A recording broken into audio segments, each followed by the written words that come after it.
"Pretend to hug me," she whispered, unaware the stranger was a lonely billionaire who'd change her life. The rain was coming down in sheets when Emma grabbed the arm of the first person she saw outside the coffee shop. "Please," she whispered urgently, pulling the stranger into an embrace. "Pretend to hug me just for a minute." The man stiffened in surprise but didn't pull away. Through his expensive coat, Emma could feel his confusion, but also something else, a loneliness that matched her own desperation. "Is someone following you?" His voice was deep, concerned, as his arms carefully encircled her. "My ex," she breathed against his shoulder. "He's been stalking me for weeks. The restraining order means nothing to him." She felt the stranger's arms tighten protectively. "I see him," he murmured. "Black jacket, across the street." Emma nodded, not daring to look.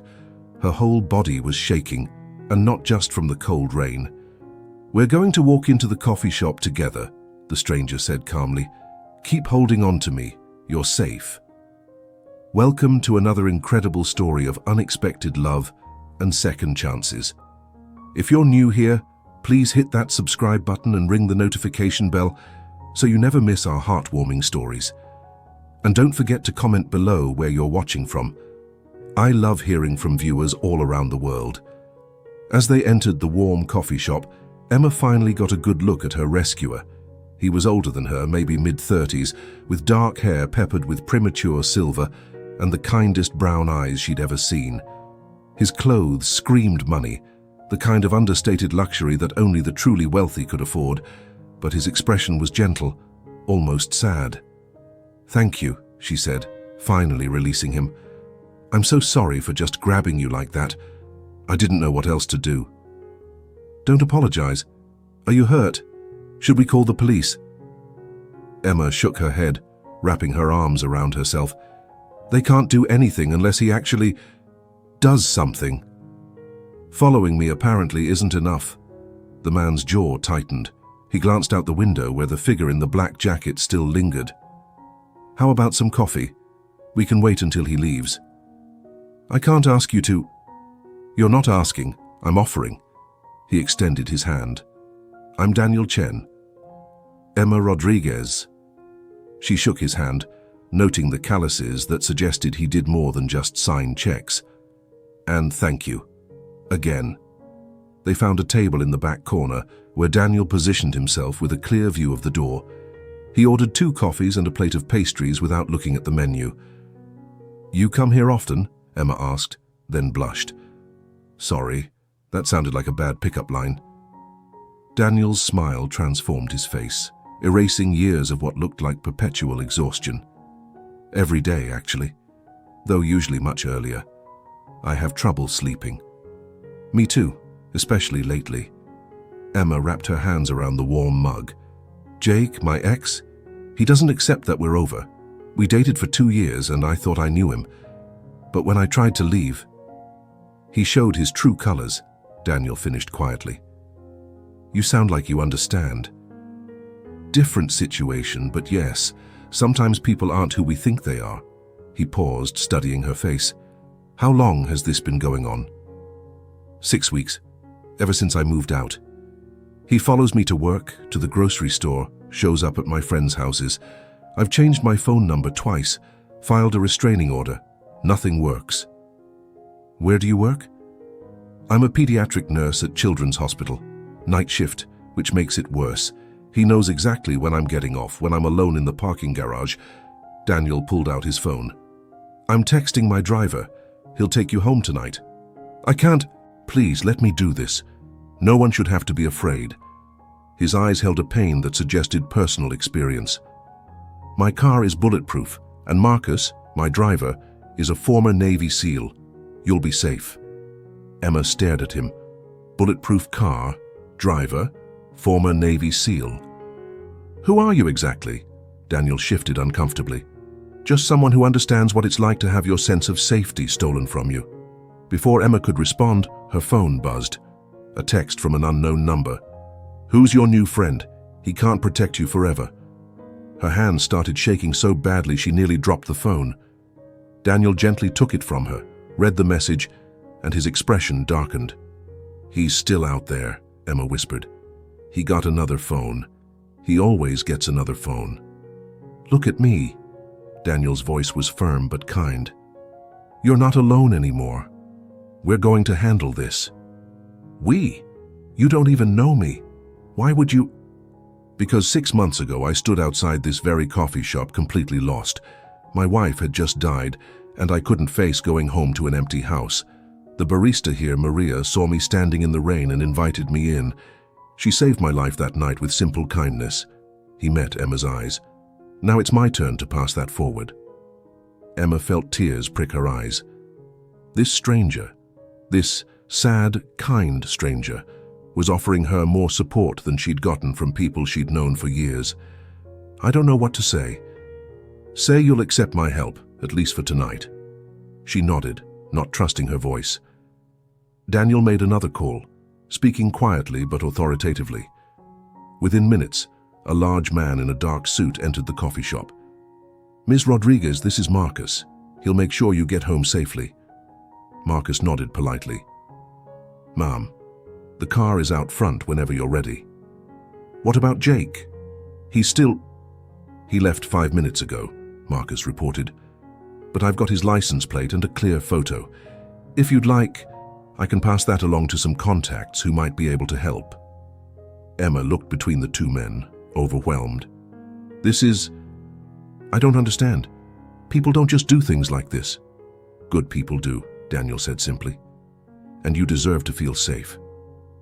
As they prepared to leave, Daniel handed her a business card. "My personal cell is on the back. Call me if you need anything, day or night." Emma looked at the card and nearly gasped. Daniel Chen, CEO of Chen Technologies. She'd read about him in the business section, the young billionaire who'd built a tech empire from nothing, only to retreat from public life after his wife's death from cancer. You're just a guy who drinks too much coffee and understands that sometimes we all need help." He smiled sadly. "Take care, Emma. Let Marcus know when you're ready to go to work tomorrow. He'll pick you up." "I can't ask you to—" "You're not asking. I'm insisting. Please." The next few days fell into an unexpected routine. Marcus would pick Emma up for her night shifts and wait to drive her home in the morning. Daniel would be at the coffee shop when she arrived, 2 cups already ordered, and they'd talk until she was too tired to keep her eyes open. She learned that Daniel had built his company while caring for his sick wife, pouring all his energy into work to avoid facing the inevitable. That he hadn't taken a real break in years, that he donated millions to cancer research but couldn't bring himself to visit the centers named after his wife. In return, Emma told him about growing up in foster care, working 3 jobs to put herself through nursing school, and how Jake had seemed like a fairy tale until the mask slipped. "He was so charming at first," she said one morning, picking at a croissant. "Flowers every day, surprise visits at work. I thought it was romantic. I didn't realize it was control. The flowers were to mark his territory. The visits were surveillance." Daniel's voice was grim. "My wife's first husband was like that. That's why she was so careful when we met. It took her a year to trust me enough to go on a real date. But she did trust you eventually. She said I was the first man who was happy to wait, who didn't push or demand or manipulate. He smiled at the memory. "I just kept showing up. Coffee every morning, no pressure, just consistency." Emma looked at him then, really looked. This billionaire who could have anything, anyone, choosing to spend his mornings with a scared nurse in a coffee shop. "Is that what you're doing now? Just showing up?" "Maybe. Is that okay?" "More than okay. If you're enjoying this story, please hit that like button and share it with someone who needs to hear that kindness still exists in this world." On the 10th day, Jake escalated. Emma was leaving the hospital when he appeared in the parking garage, drunk and angry. "You think you're so smart," he slurred, blocking her path, "with your rich boyfriend and his bodyguard. But I know where you live. I know where you work. You can't hide forever." "Jake, please, just leave me alone." "You're mine, Emma. You don't get to just walk away." He grabbed her arm, fingers digging in hard enough to bruise. Emma opened her mouth to scream, but before she could, Marcus appeared as if from nowhere. "Sir, I'm going to need you to release Ms. Rodriguez and step back." Jake laughed. "Or what? You'll call the cops? I haven't done anything wrong. Just talking to my girlfriend." "Ex-girlfriend," Emma said firmly, "and you're violating a restraining order." "Prove it." Marcus smiled coldly. "Happy to. I've been recording this entire interaction. Additionally, Ms. Rodriguez's employer has been notified of your trespassing on hospital property. Security and law enforcement are already on their way." The sound of sirens in the distance made Jake's face pale. He released Emma's arm, stumbling backward. "This isn't over." "Yes, it is," a familiar voice said from behind them. Daniel stepped out of the shadows, phone in hand. "I've just sent the video Marcus recorded to my legal team, along with documentation of your previous violations. You'll be hearing from them tomorrow. I suggest you find a very good lawyer." Jake's bravado crumbled. As police cars pulled into the garage, he turned to run but didn't get far. Within minutes, he was in handcuffs, screaming threats that only added to the charges against him. Emma stood frozen, watching her nightmare finally end. She didn't realize she was crying until Daniel gently touched her shoulder. "It's over," he said softly. "You're safe." She turned and buried her face in his chest, sobbing with relief. Daniel held her carefully, as if she might break, whispering reassurances. "How did you know to be here?" she asked when she could speak again. "I've been sleeping in my office," he admitted. "I wanted to be close in case this happened. I'm sorry I didn't prevent it entirely." Emma pulled back to look at him. This exhausted, lonely man who'd appointed himself her guardian angel. "You saved me, in more ways than one." Something shifted between them in that moment. The careful distance they'd maintained, the unspoken boundaries of their strange friendship, suddenly seemed unnecessary. "Emma," Daniel started, then stopped. "I should tell you something. These past 10 days, they've been the first time since Lily died that I've wanted to get up in the morning. You've made me remember what it's like to care about something beyond work and grief." "Daniel, I'm not saying I know you've been through hell. I'm not trying to take advantage or push for something you're not ready for. I just needed you to know that you've saved me too." Emma reached up and touched his face, feeling the wetness on his cheeks. This powerful, generous man was crying for her, with her. "I know we met in the strangest way," she said softly. "And I know we're both broken in different ways, but maybe that's okay. Maybe broken people can help each other heal." "I'd like that," he whispered. "Me too." The next morning, their coffee routine felt different, charged with possibility. Daniel seemed nervous, fidgeting with his cup. "I have a proposition," he said finally. "And please, hear me out before you say no." Emma raised an eyebrow. "Okay. I own a medical technology company. We've been developing new equipment for pediatric care.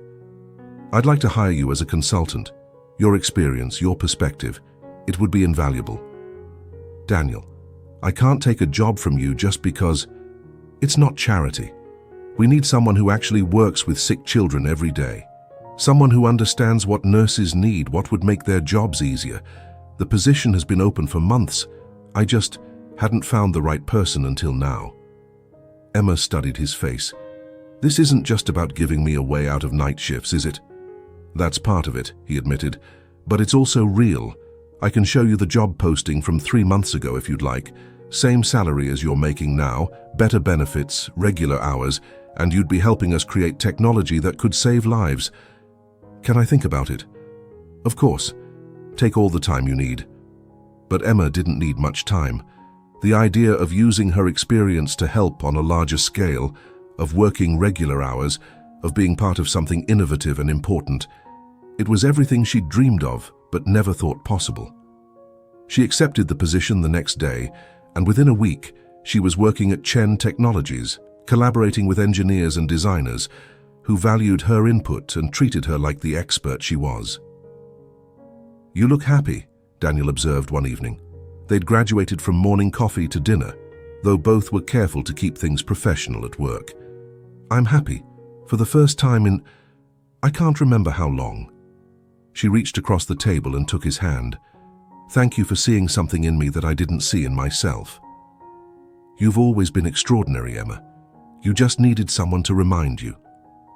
Their relationship evolved slowly, carefully. Both had been hurt. Both had walls to dismantle. But brick by brick, they built something new together. Daniel started sleeping again, the insomnia that had plagued him since Lily's death finally easing. Emma stopped looking over her shoulder, the hypervigilance from months of stalking gradually fading. They took walks in the park where Daniel told her about meeting Lily in college, how she'd made him laugh during the worst exam week of his life. Emma shared stories from foster care, the good homes and the bad ones, how becoming a nurse had been her way of ensuring no child felt alone in a hospital the way she had. "We're quite a pair," Daniel said one evening as they watched the sunset from his office balcony, a workaholic billionaire who forgot how to live, and a nurse who forgot she deserved to be loved. Forgot or never knew. Emma leaned into his side. "I don't think anyone ever told me I deserved good things before you." "Then I'll tell you every day until you believe it." "That could take a while. I've got time." The first "I love you" came 3 months later, slipping out naturally as Emma laughed at something Daniel said during their morning coffee. She froze, realizing what she'd said, but Daniel just smiled. "I love you too," he said simply. "I have for a while now." "Really? Really? You brought me back to life, Emma. How could I not love you? Where are you watching from today? I'd love to hear your thoughts on second chances and unexpected love in the comments below." Their wedding was small, intimate, just close friends and the found family they'd built together. Maria from the coffee shop cried through the entire ceremony. Marcus stood as Daniel's best man, the bodyguard who'd become a friend. Emma wore a simple dress and carried sunflowers, Lily's favorite flower. It was Daniel's idea, a way to honor the past while celebrating the future. "She would have loved you," he'd said when he suggested it. "She would have been so happy that I found you." In her vows, Emma said, "You taught me that accepting help isn't weakness, it's strength. That love isn't control, it's freedom. That sometimes the worst moments of our lives can lead to the best if we're brave enough to reach out and hold on." Daniel's vows were simpler, but no less powerful. "You saved me with a desperate hug on a rainy night. Every day since, you've continued to save me with your kindness, your strength, and your love. I promise to be your safe harbor, your soft place to land, for all the days of my life." Jake was sentenced to 5 years in prison for stalking, assault, and violating a restraining order. Emma testified at his trial with Daniel beside her, finally free from fear. She started a foundation for stalking victims, funded by Daniel but run entirely by her, providing resources and safe houses for those trying to escape dangerous situations. "Full circle," she said the day they opened their first shelter. "From victim to advocate. From survivor to warrior," Daniel corrected.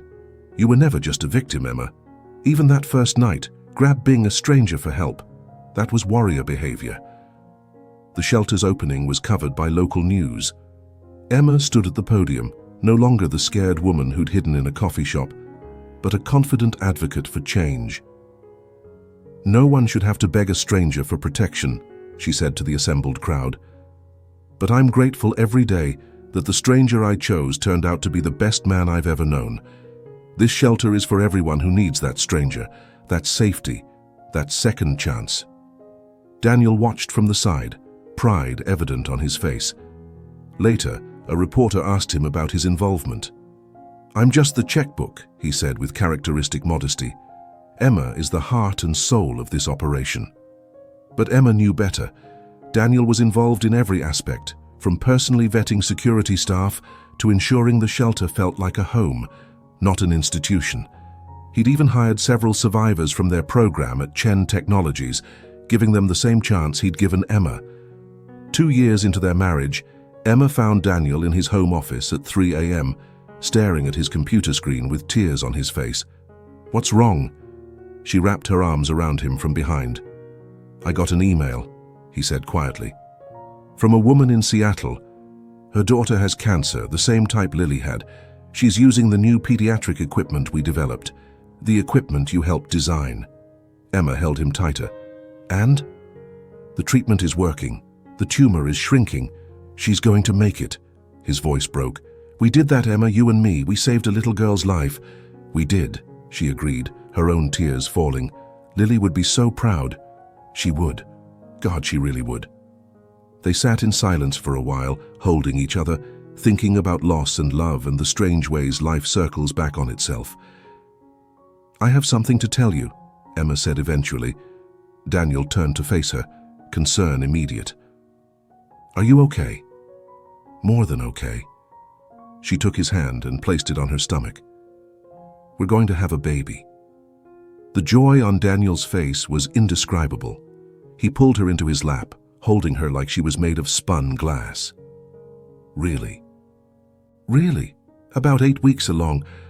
I found out this morning but wanted to wait for the right moment. Emma. He seemed at a loss for words, then laughed through his tears.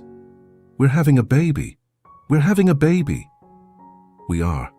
And I was thinking, if it's a girl. Lily, he said immediately. Lily Emma Chen. And if it's a boy? Your choice. Completely your choice. Emma thought about it. Marcus, after the man who helped save my life. Marcus it is. They were quiet again, processing this new miracle. Then Daniel spoke, his voice full of wonder. 3 years ago, I was a ghost, just going through the motions, existing but not living. Then you crashed into my life with your desperate hug and changed everything. You changed everything for me too. I was so lost, so scared. You showed me I was worth protecting, worth loving. We saved each other. We did. The baby was born on a rainy Tuesday, much like the night Emma and Daniel met. Marcus Daniel Chen came into the world screaming, healthy and perfect. He's got your lungs, Daniel said, cradling his son while Emma rested. Definitely going to be a warrior like his mama. And your stubborn chin, Emma added. Lord help us. Marcus, their friend, not their son, was the first visitor, bringing balloons and looking suspiciously misty-eyed. You named him after me. The tough former SEAL was definitely crying now. You helped save my life, Emma said simply. It seemed only right. I was just doing my job. No, Daniel corrected. You went above and beyond. You became family, and family honors family. As Marcus held his tiny namesake, Emma reflected on how much had changed. The scared woman who'd grabbed a stranger in desperation had become a mother, a wife, an advocate. The lonely billionaire who'd forgotten how to live had become a father, a partner, a man renewed by love. Their story had started with fear and desperation, but it had transformed into something beautiful, something worth fighting for. 5 years later, at the annual gala for the Emma Chen Foundation for Stalking Survivors, Emma stood before a room of supporters, survivors and advocates. Daniel sat at the head table with 5-year-old Marcus on his lap and 2-year-old Lily playing with his tie. Every survivor's story is different, Emma said to the hushed crowd. But they all share common threads: fear, isolation, the feeling that no one understands or cares. 5 years ago, I was drowning in that fear. I grabbed a stranger and begged him to pretend to care about me just for a moment, just to stay safe. She found Daniel's eyes across the room. That stranger didn't pretend. He saw my fear and met it with genuine kindness. He showed me that I deserved safety, respect, and love. Not everyone is lucky enough to grab the right stranger. That's why we're here, to be that stranger for others, to be the safety, the kindness, the second chance that everyone deserves. The room erupted in applause. Later, as they tucked their children into bed, Daniel pulled Emma close.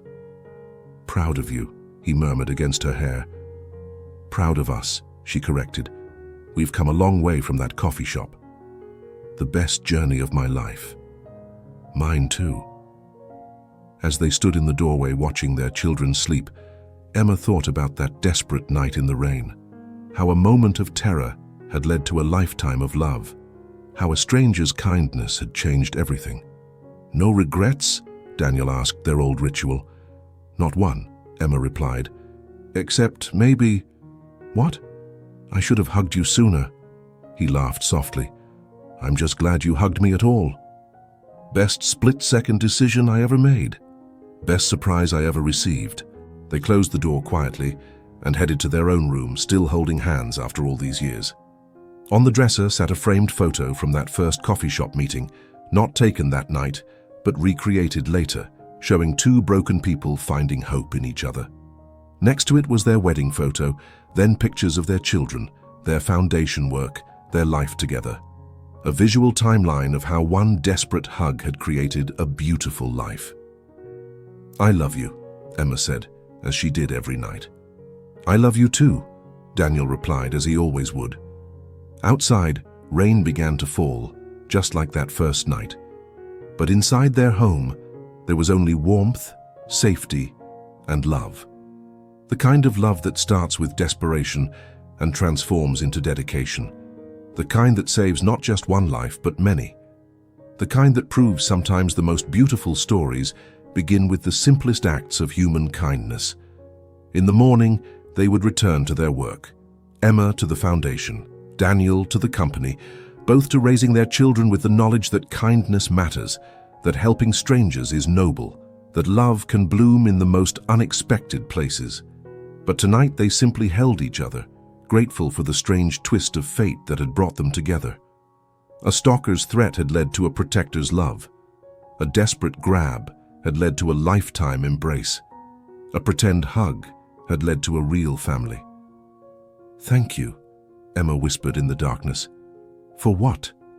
For being the right stranger. Thank you for being brave enough to ask for help.